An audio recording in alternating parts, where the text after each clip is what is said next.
This podcast is proud to be part of the TalkSport Fan Network. TalkSport. Powered by fans.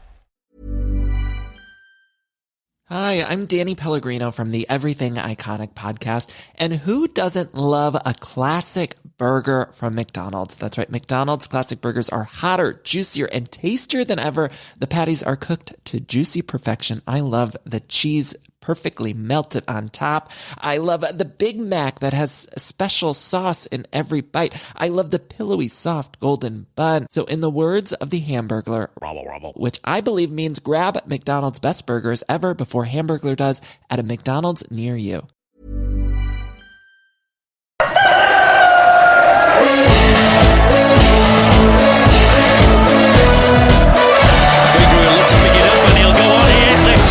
Bradford, it's Beagrey.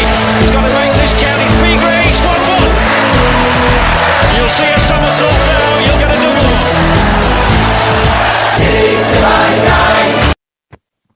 Right. It's Monday, the 12th of February 2024. The time is 7 o'clock. Wherever you are in the world, good morning, good afternoon, good evening, good night, and welcome to Bradford City Chickens on the Loose podcast live. And today we'll be talking about the pre-match of Wrexham. The post-match of Wrexham, pre-match of MK Dons, the latest Bradford City news, everyone's favourite feature, the weather forecast for the Bradford game, and score predictions. And I am joined by a couple of regular people. I'm joined by Stan, Diane, and DJ Lee. Good morning, guys and girls. Good evening. Good evening. Everybody okay? Good evening. Can you hear me loud enough? Yep, you're covering both my ears. Oh, that's good. Right, so let's get straight into it, shall we? What's your thoughts on the Wrexham game?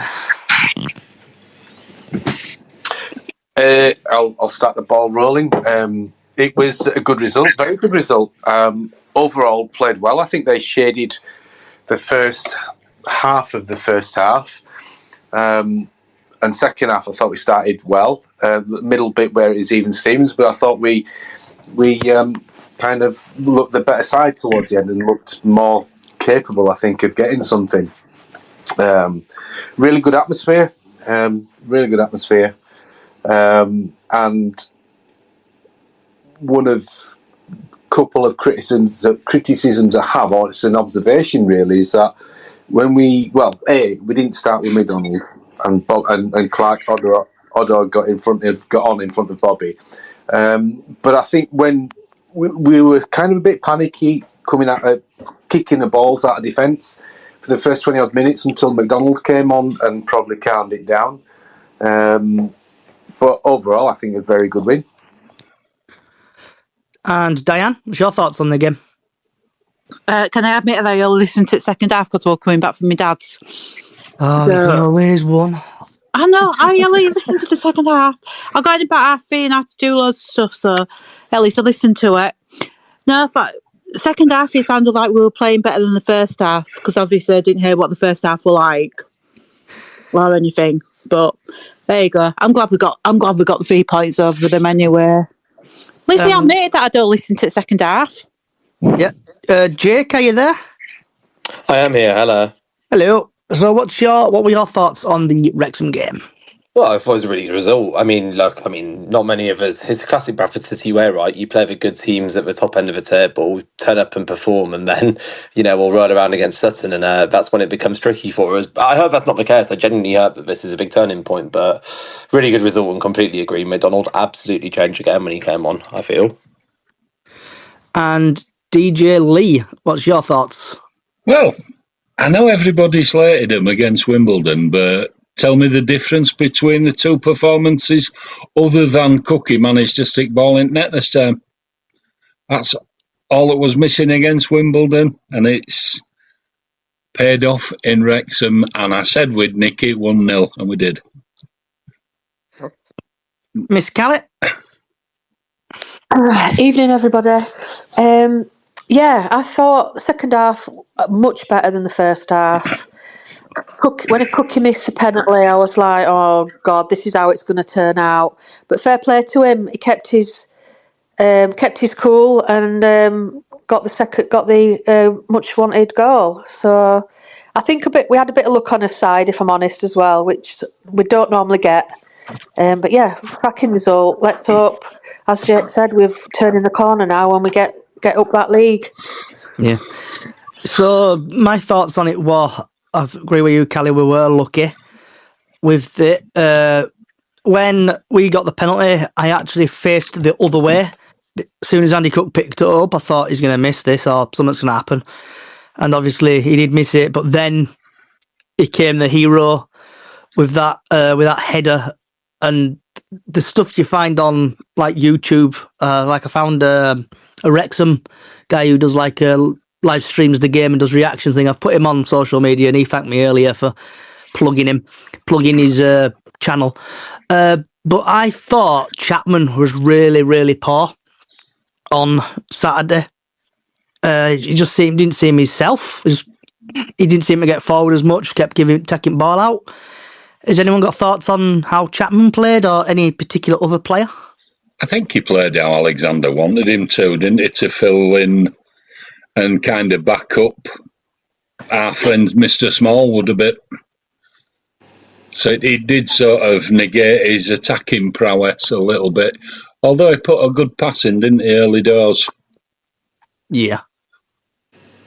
Anyone else? Thoughts on any particular player who sticked out for them? Or I think I agree with, well, kind of both of you in that sort of, probably wasn't his best performance, but, he's still coming back from injury and the rest of the team are already up to speed and he's playing catch-up, so we won't get that consistency from him just yet. But I thought Kavanagh looked all right in parts. He's very much he's kind of a bit raw, but he's not as raw as the Irish lad we had last year. What we called from Burnley. I know. I know you mean. He was very raw and very low in confidence. But what I like about Kavanagh, I think. Obviously, there's parts of his game that he will improve on. He's just a kid anyway, but he kind of he's direct. He'll have a go. He'll take a player on. I'll try to take a player on. You've got your hand up, Jake? Yeah, I mean, I think for me, Sam Walker was really, really, really good at the weekend. Yeah, I mean, look, when he came in, he had a pretty uphill battle. I mean, Harry Lewis has been obviously very good for us last year, and although he dipped off a bit of a start of the season, I think when Sam Walker came in, a lot of us were probably a bit dubious as to, how well he might actually do. But, he's a towering presence at 6'6" in net, and Wrexham obviously peppered for goal. They only actually ended up having 5 on target, I think. But, he made 2 really, really good saves in that. And I think that's our 3rd clean sheet in a row now. So, I think him to come in, mid-season after not having much game time, he's actually been a really positive acquisition. And, hopefully that means that our defence can, continue to be solid. Because, this week, actually, if you think about it, against MK Dons and then Sutton at the weekend, I mean, obviously tomorrow will be a tough game. But, more than enough chance for us to kind of move up the league a bit and hopefully be positive. I mean, I think the playoffs are a big stretch, but if we can get this defence sorted out, then you never know. Stan, you got your hand up, bud? Yeah, thank you, Jake, for actually reminding me. You're correct. I thought Sam Walker he had a flawless game. He had a perfect game. He was dominant in the air. Obviously, made some good saves. His positioning for the saves was very good. His distribution was very good, and I was talking to my mate on the way back on Saturday night, and kind of saying that, like, when those balls have been coming in, he's either his physical presence, his positioning, or the aura around him, his communication is a lot more commanding. There was no kind of flapping at those crosses. I mean, he'll probably have a game where that'll be the case, perhaps, I don't know. But, obviously, Wrexham were very good in the air. But he was very much, I think, a calm presence in those situations, as well as for the rest of the game, obviously. But in terms of, like, there were nothing that the balls went in that area, and he pretty much dealt with it. So yeah, absolutely Flawless performance from Walker, and sort of like the Harry Lewis of this season has obviously not maintained the high standards he set last year. So on that level, I'd say, well, if Sam Walker's like that for the rest of the season, I'd say we've got a better deal, in terms of him coming in. But yeah. So looking at the stats from FootMob, Wrexham had 63% possession. We only had 37. They had 17 total shots. We had 10. They had 5 shots on target. We had 8. There was two big chances, one for them, one for us. Big chances missed same again, one for them, one for us. Accurate passes, they had 347, 77%. We had 167, 59%. They committed 5 fouls. We committed 19. There was 11 corners for them, and we only had 3 corners. But when I'm watching the game, I don't know if I think it's Parky's like mentality, what he's put into the team is they were doing everything really quickly, like throw-ins, corners, but they were going down a little bit easy. And does anyone else notice anything from the game?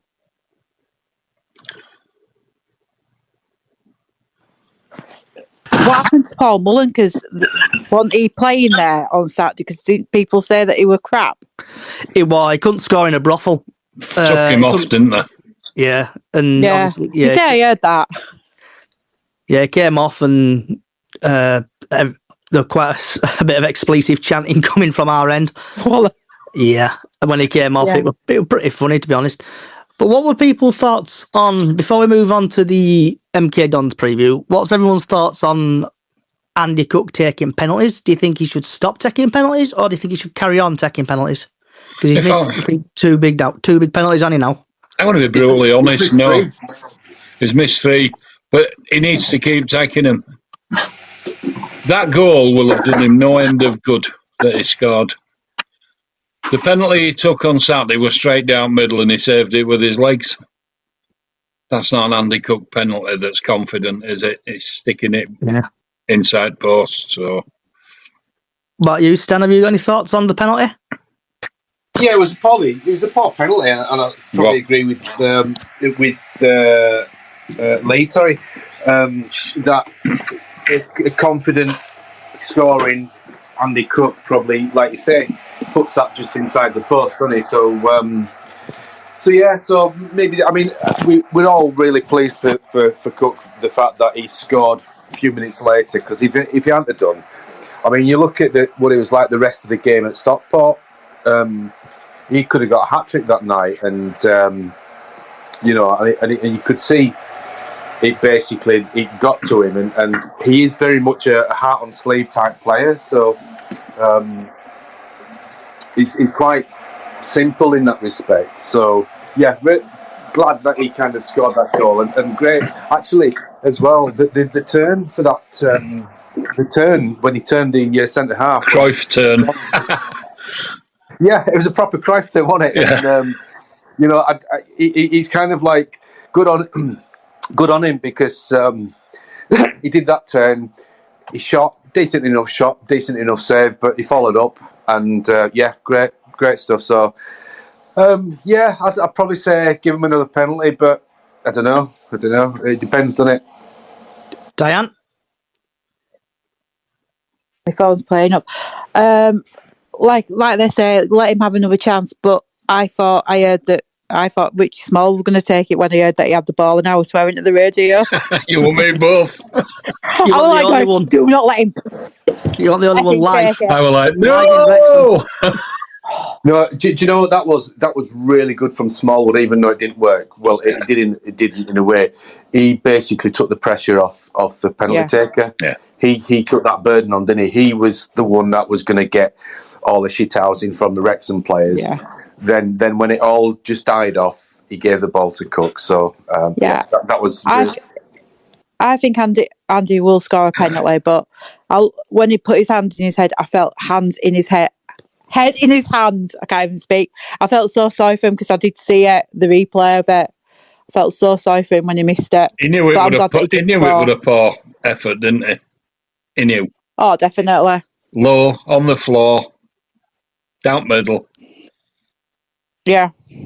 You got any thoughts on it, Jake? Andy Cook on penalties? Well, I mean, for me, I'd be putting Jake Young on the next one. I mean, we've got, a lad who was the top goal scorer of most of League Two, most of the season in League Two, rather. And I think it'd be great for him to open his Bradford City account soon. It's nothing against Cookie. Like, he's a fantastic striker and he'll continue to score whether he does or doesn't take penalties. But, I think it... he'd been on for most of the game, so it makes complete sense that he's on there. But I think now after missing that one, there's no reason why if Young's starting, we shouldn't have him on there, unless he particularly doesn't fancy it. You want a confident penalty taker going up and having it. But, I think the quicker Young opens his account for us, the better. For me, like, the kind of recipe for our future success relies on Mercy playing together because, the two of our players who we've got tied down for, contracts beyond the season.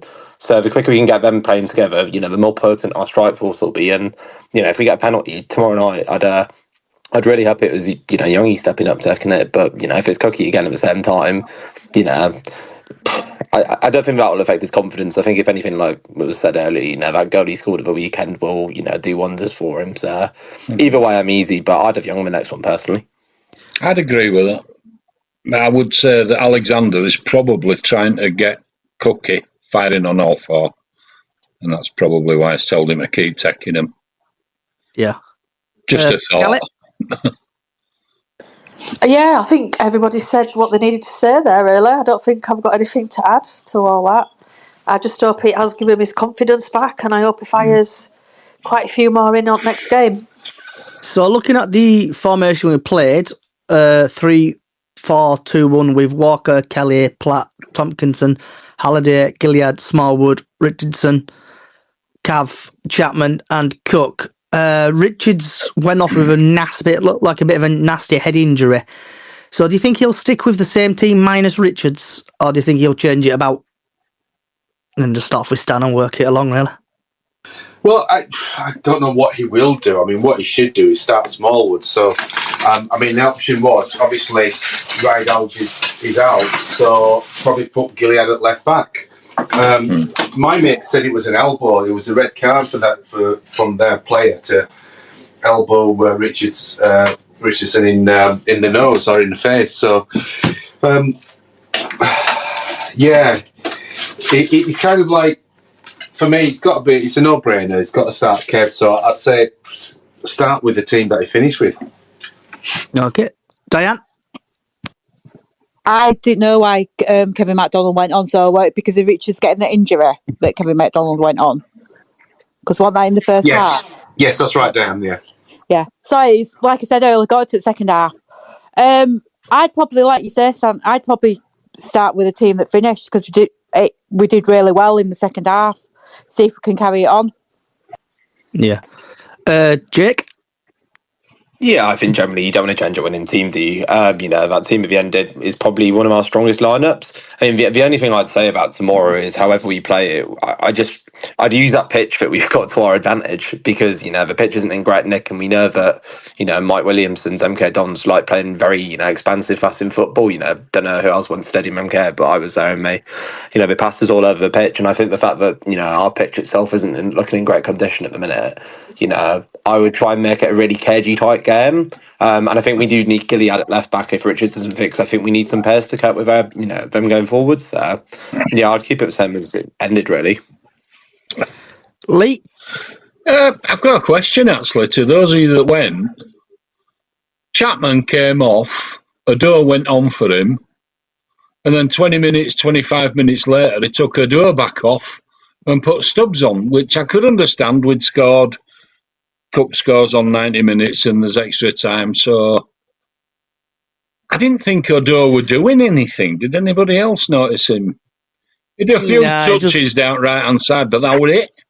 No end product. Kept running a few cul-de-sacs, in my opinion. He just wasn't getting anywhere, and obviously he came on. Nothing coming in the middle, was there? No, they're not, mate. We just kept running to cul-de-sacs and stuff and not really doing well, so... Going back to Walker, is he brings an assurance at the back that we've lacked. Yeah. You just know he's calm.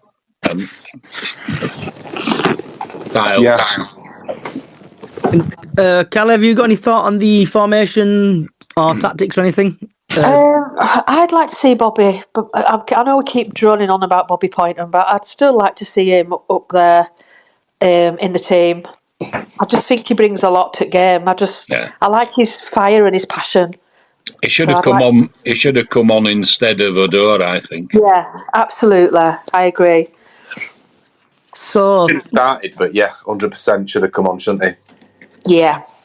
So moving on to the Milton Keynes Dons game, typically on a Tuesday night.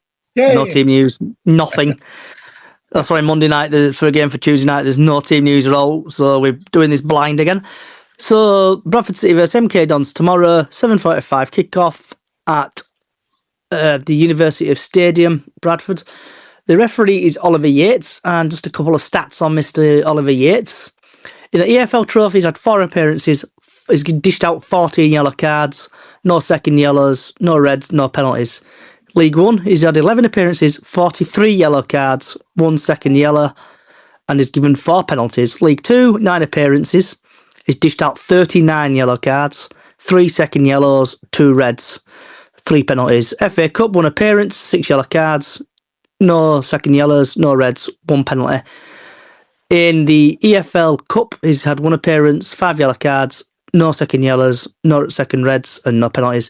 Grand total of 26 appearances, dished out 107 yellow cards, 4 second yellows, 2 reds, and 8 penalties. And just going on about the stats and stuff like that, Bradford City have won 7. They've drawn 1, and Milton Keynes Dons has won 2 games. So going back to 2003, Bradford City won 3-2. 2014, Bradford City won 1-0. September 2014, 1-2-1. 23rd of September, we lost 2-0. 9th of February 2015, we won 2-1. 16th of August 2016, we won 2-1. 28th February 2017, we drew 2-all. 7th of October 2017, we absolutely smashed them 4-1. 24th of April 2018, Bradford City won 2-0. And 24th of October 2023, we got absolutely battered by MK Dons 4-1. So what's people's thoughts on the referee? And we'll start off with Stan and work our way across. Well, brace yourselves then, innit, really?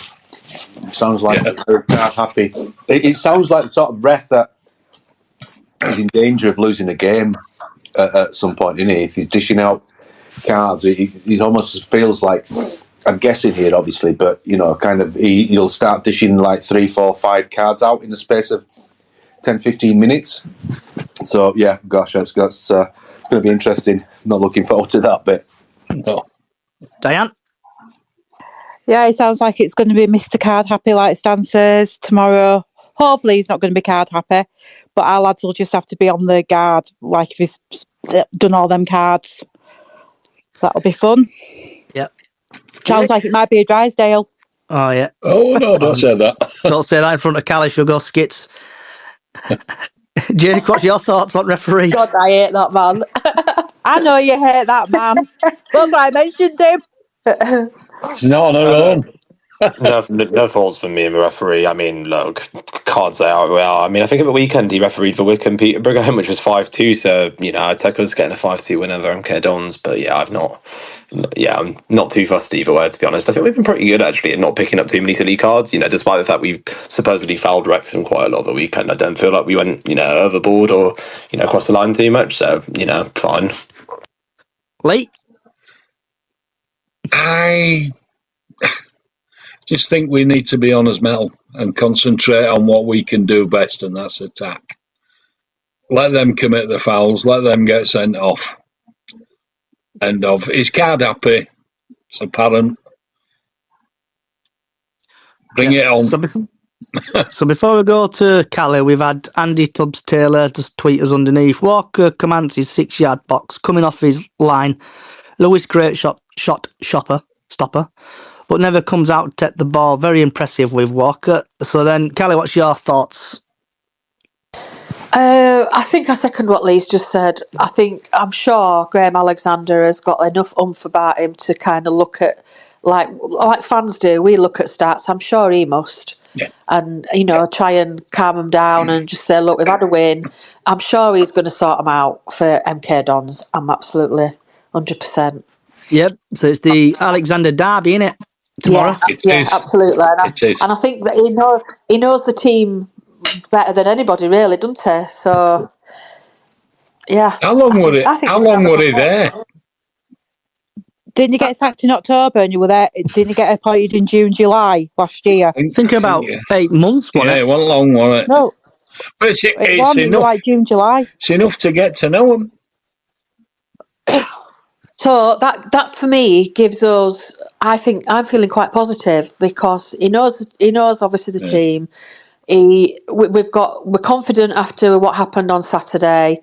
We're due to beat them. If the record against them ain't good, we're due to beat them. So yeah, I'm 100%. It's going to be a massive game for us.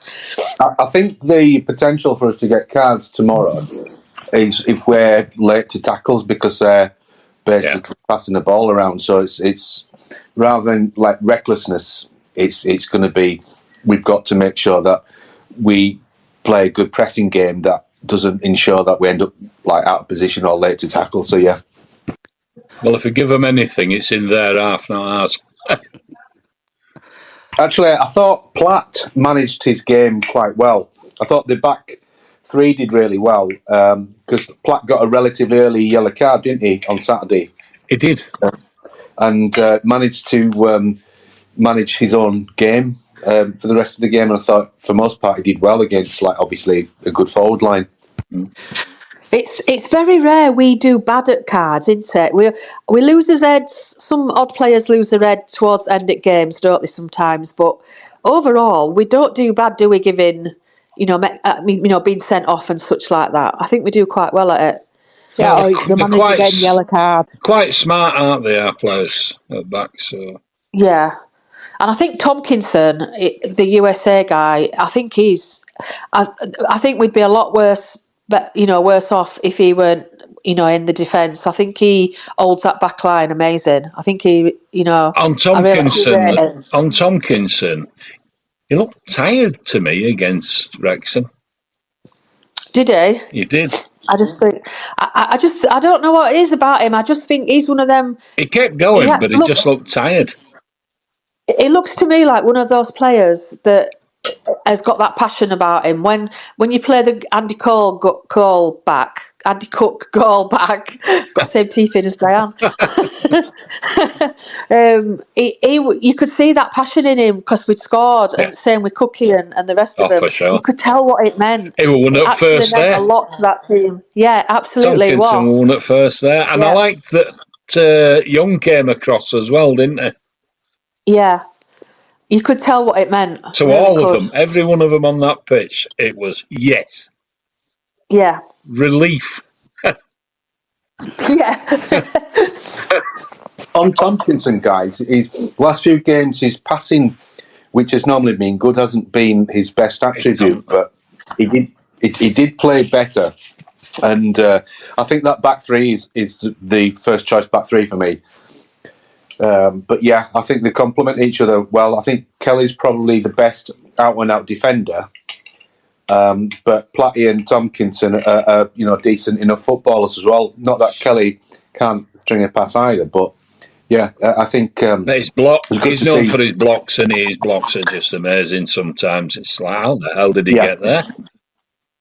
Yeah, yeah, he loves a battle, doesn't he? And he kind of does. It does. I mean, and we're without Richards out with this tomorrow. But his eye were completely shut. Claret streaming, so I don't think he's going to be playing tomorrow. No, they'll be interested to see. Yeah, well, yeah, concussion that were mentioned, concussion protocols.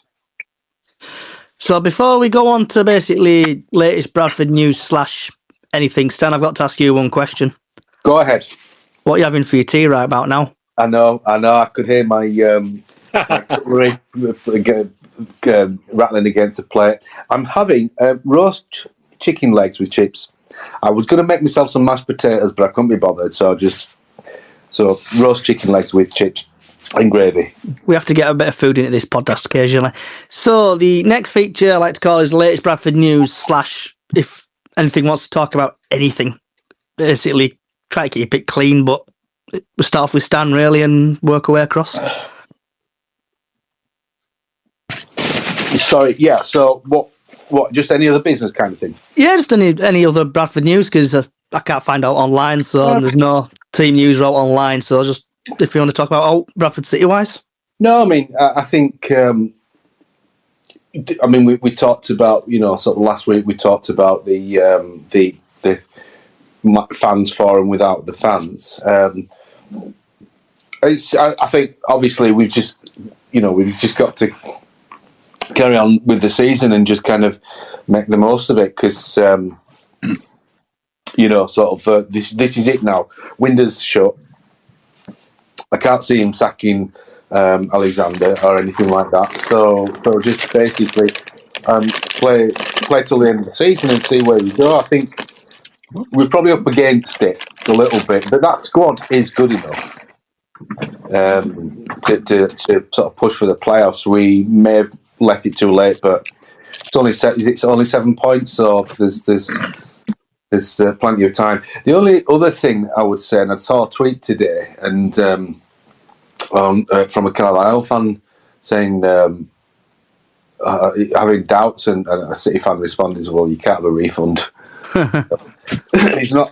I saw that. It's not started off well for him, has it? So, I mean, they were poor before that. So, just going back on that, it's a strange choice, but it is what it is. So before we go to Diane, just looking at the league table, Bradford City are currently 14th. We've played 31 games. We have won 10, drawn 10, won 11. We're on -3 goal difference, and we're on 40 points. And MK Dons are 6th. They've played 30, won 15, drawn 6, lost 9.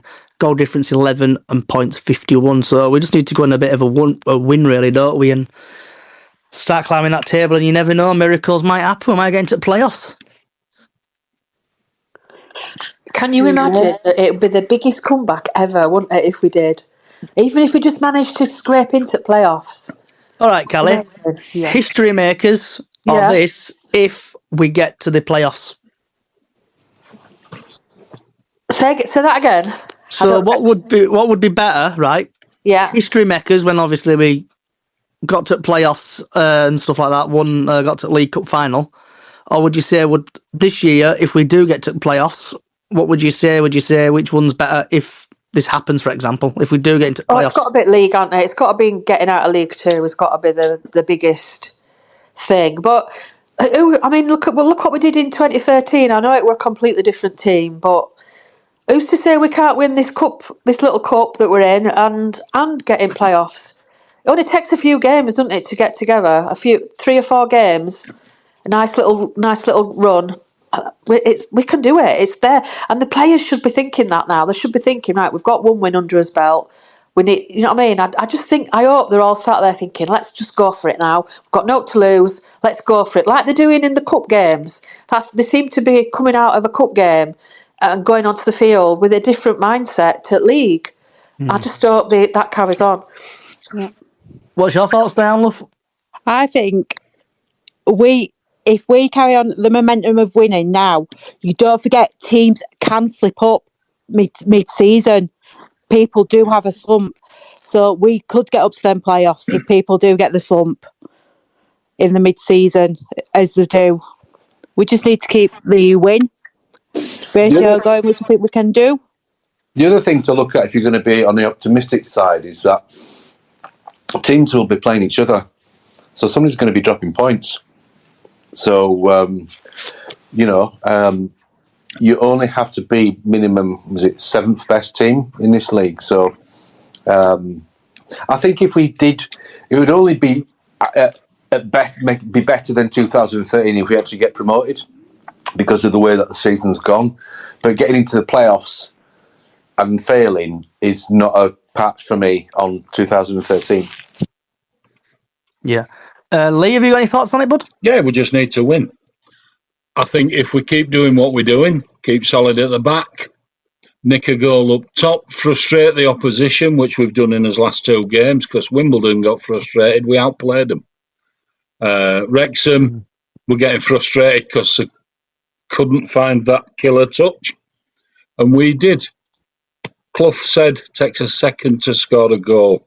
And thanks, Andy Cook. You got ours on Saturday. And we can do that again. At home, where it matters. Because that'll put a lot more bums on seats if we start putting a run together. Yeah.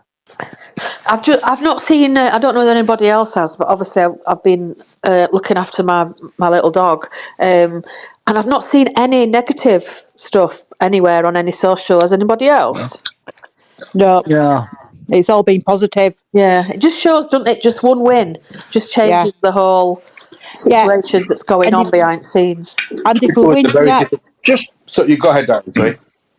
if we win tomorrow, because I know, I'm not talking about the trophy, but if we win tomorrow, you might get more people getting tickets for the trophy for the semi-final. Hope so. As well, to keep the momentum going. Don't winner only get 100 grand for that?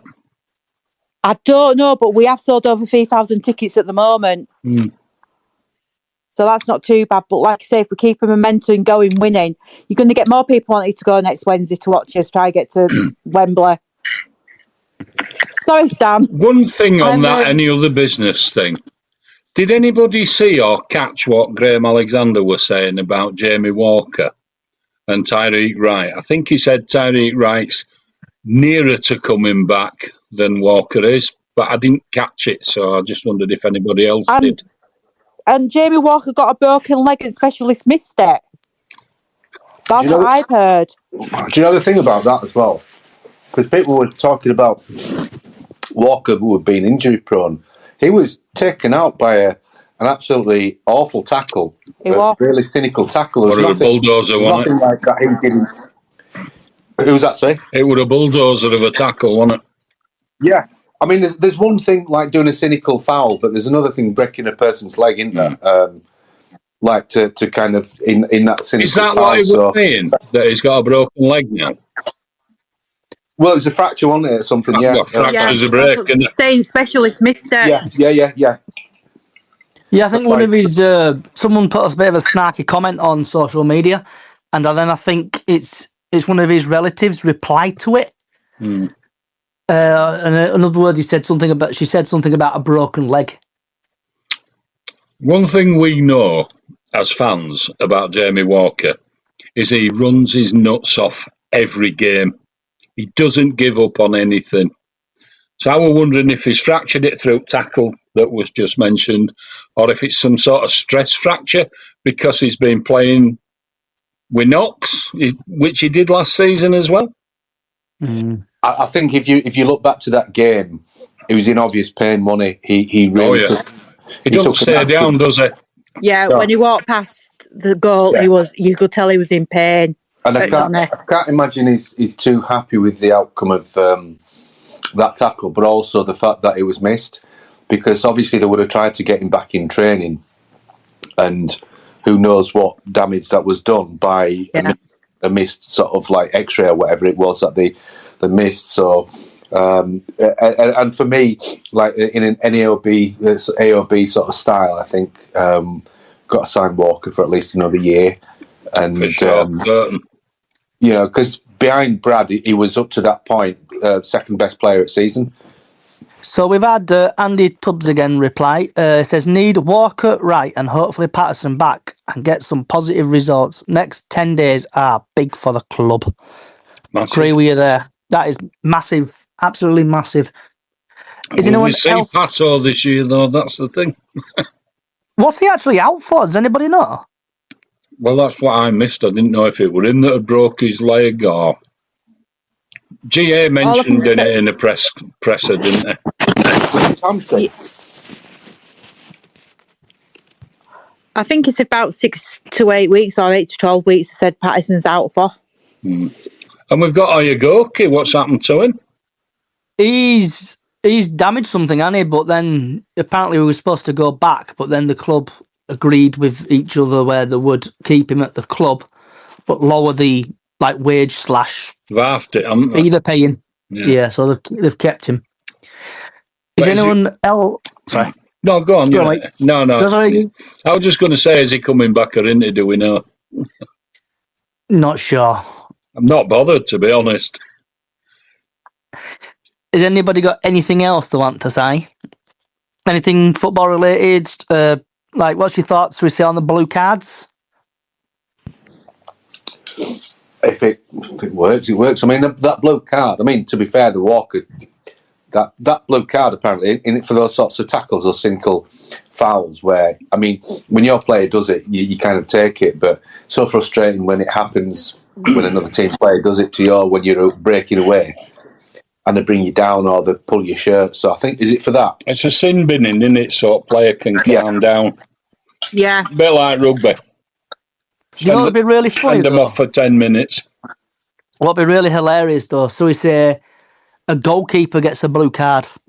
What would actually happen on that? Would the goalkeeper have to come off and like a defender have to go in net for like 10 minutes? Or would they just switch them about? I saw it on Facebook earlier. Someone posted it about if the goalkeeper gets a blue card, he can either get substituted or like another player can go in goal for 10 minutes. I think it's a good. I think it's a really good idea, mate. I think it'll. Yeah. It works in league and union. It works. Teams like us chance to bang one in while they're down to 10 players. I think. But they'd have to do. Why don't they go all log and just do away with yellow card or sin bin on a yellow card? Let him calm down, because 9 times out of 10, it's where most of the arguments come from. And I didn't do that. Come on, have a look. Get your specs on. So you know what I mean? That's a bit of a scenario, right? I'm going to use Jamie Walker, for example. Say Jamie Walker is on a yellow card and he goes and he trips another player up, and instead of getting a yellow card, he gets a blue card. Do you reckon it would cause a bit of arguments, or what do you reckon would happen in that With situation? Jamie Walker, probably, definitely. He's passionate about his football. Jamie Walker's a good shithouse, isn't he? Yeah. Oh, he's good. Yeah, no, it's an interesting one, because I think typically, like everything else in football, although to be fair, they did kind of do goal line and VAR, but would be that they try it for like a few weeks and then stop it, typically. Do you know what I mean? Because remember at the start of the season, we were all playing like 200 minutes a game because we were adding every single second on. And whether that, I'd be interested to see whether the behaviours of the players have changed over the season as a result of that, or whether they just stopped enforcing stuff. I don't know. I think they have to experiment with it, don't they? Yeah, why not? You know, sort of like in pre-season, whatever, in this cup, you know, EFL trophy. Yeah, that'd be an ideal vehicle, wouldn't it? Yeah. Yeah, I think they said they were going to experiment in the Women's Super League as well for an FA Cup next season. They don't argue in women's football, do they? Oh, they do. Oh, I have to watch it with my dad on a Saturday if I'm over there. Oh, yes. They do argue. But they get straight back up if they get injured. Is anyone else, anything else wants to discuss about anything what's happening at Bradford City or anything? Can I just say, I found the Ryan Reynolds tweet hilarious, saying we played with heart, etc.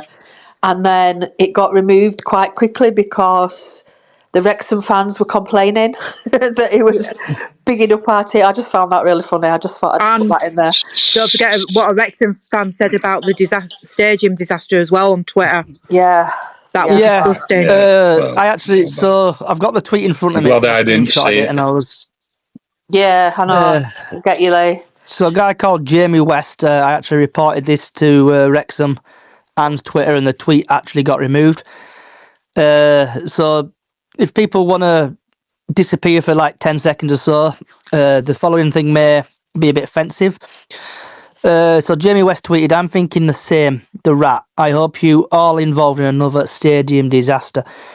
That tweet got tweeted out at 5:45 on February the 10th, 2024. I reported it, and I think a few other people reported it, and then it got removed. So I'm hoping the Wrexham and obviously Bradford City do make a complaint, and that guy loses his season ticket. I think he should 'Cause never stuff go like to another that- football game ever. Yeah.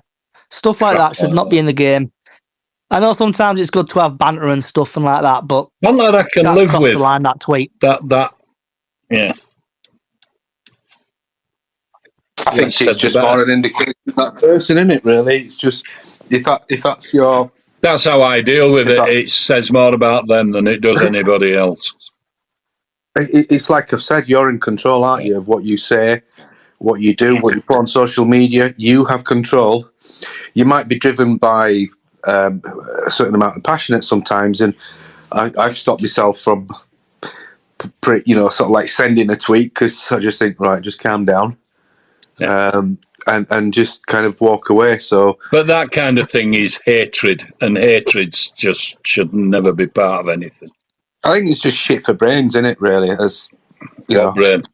Exactly. So, and the club are tackling down on things like that. They're using it as the same kind of forms as racism, etc. They're using people using bad words about the disaster as the same thing, and they are banning people, which is really good that the club are taking that stance on it. There's one thing also I want to say about our fans on the Saturday.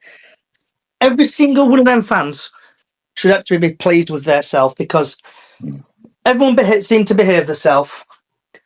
And also, no pyros got thrown on the pitch when Andy Cook scored or in the vicinity. What I didn't witness.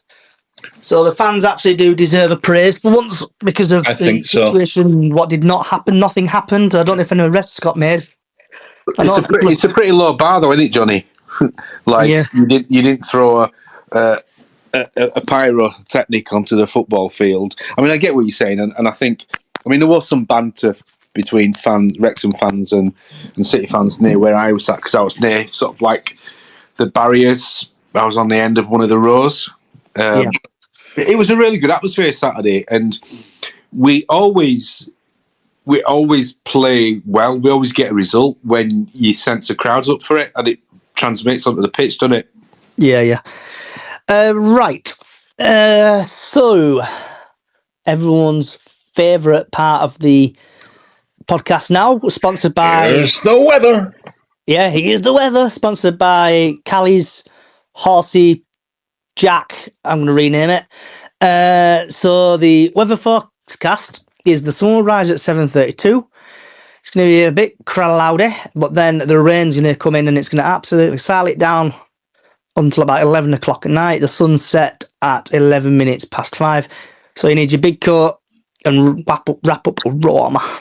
You mean big coat, pink hat, scarf, big boots? Yep. And then we're going to now move on to Stan's favourite feature. Score prediction time. Yay! Score draw. What's your prediction, Stan, and see if you can get it right this week, like you did last week. Score draw. I think it's going to be 2-2. You're sitting on fence again, aren't you, Stan?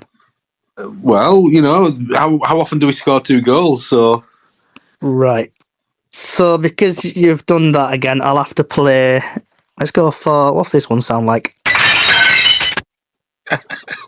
Yeah, sitting on the fence again.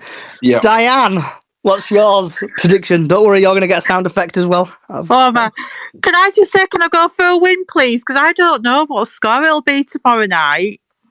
I'll go for a win. You're going to go for a win, right? You're going to get a... Thank you.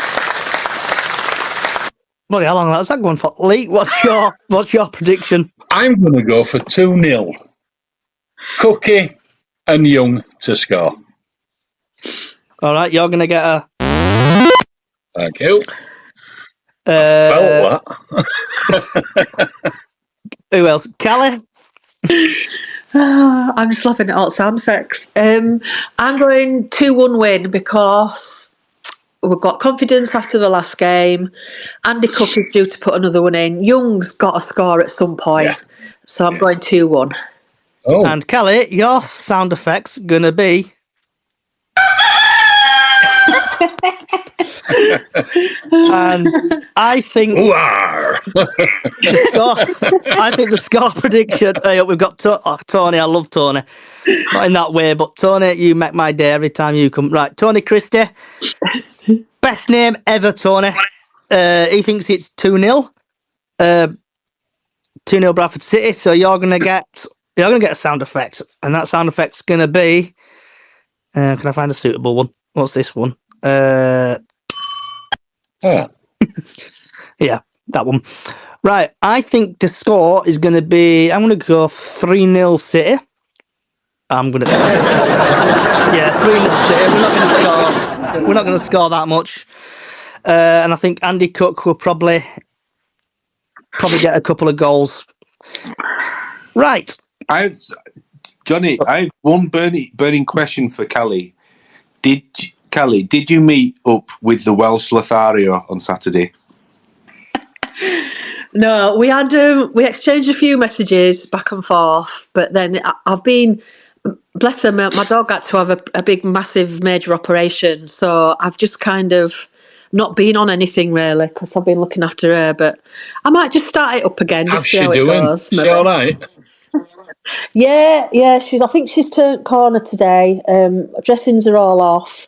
It's just the stopping her actually licking it now and making it infected. But she's a lot better. She's actually trotted onto the vets, and she's not even been walking properly. So yeah, I think hopefully, touch wood, she's turned a corner today. But thank you very much, everyone.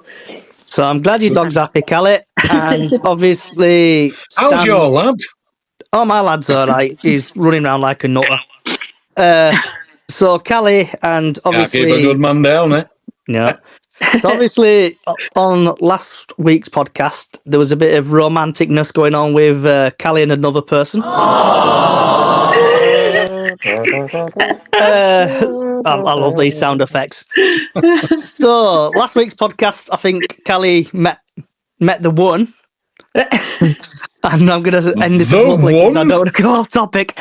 Oh, you missed it, Lee. She ended up chatting to some Welsh person. Yeah, she ended up chatting to some Welsh person. And because somebody told me they weren't doing one because of a thing. And I just thought, well, I'll go do something else instead. So I did something else instead. Yeah. And then I came back and it's like, hello. Nobody loves me. Right. And on that note, thank you everybody for coming along. This podcast is available on every single podcast site you can think of now. We are now working with TalkSport Fan Network. We've also got a little Facebook page on the go, Bradford City Up the Chickens. And also, if you fancy, give us a like on Twitter. And hope the Bantams do win tomorrow. Wherever you are in the world, good morning, good afternoon, good evening, good night.